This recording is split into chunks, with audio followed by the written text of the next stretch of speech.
Hi guys, എല്ലാവർക്കും സുഖമല്ലേ? ഇന്ന് ഞാൻ എല്ലാ പേർക്കുമായി പരിചയപ്പെടുത്തുന്ന റെസിപ്പി നല്ല ക്രിപ്സി ആയിട്ടുള്ള ഒരു 4 മണി സ്നാക്സ് ആണ്. സ്കൂളിൽ നിന്നും വരുന്ന കുഞ്ഞുങ്ങൾക്ക് ഇഷ്ടപ്പെടുന്ന ഒന്നാണിത്.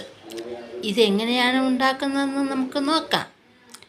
1/4 കപ്പ് മൈദ, 1/4 കപ്പ് അരിപ്പൊടി, 2 സ്പൂൺ പെരിഞ്ജീരകം, 1 സ്പൂൺ മഞ്ഞൾപ്പൊടി, 1/2 സ്പൂൺ ഇൻസ്റ്റൻറ്റ് ഈസ്റ്റ് ഇവ ചപ്പാത്തി കുഴയ്ക്കുന്ന പരുവത്തിൽ കുഴച്ച് 1 മണിക്കൂർ റെസ്റ്റ് ചെയ്യാനായി മാറ്റി വയ്ക്കാം.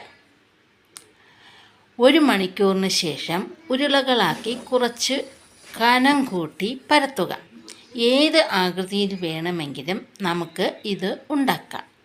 ഞാൻ വൃത്താകൃതിയിലാണ് ഉണ്ടാക്കുന്നത്. ഒരു കുപ്പിയുടെ അടപ്പ് വെച്ച് പലതായി ഇത് കട്ട് ചെയ്യുന്നു.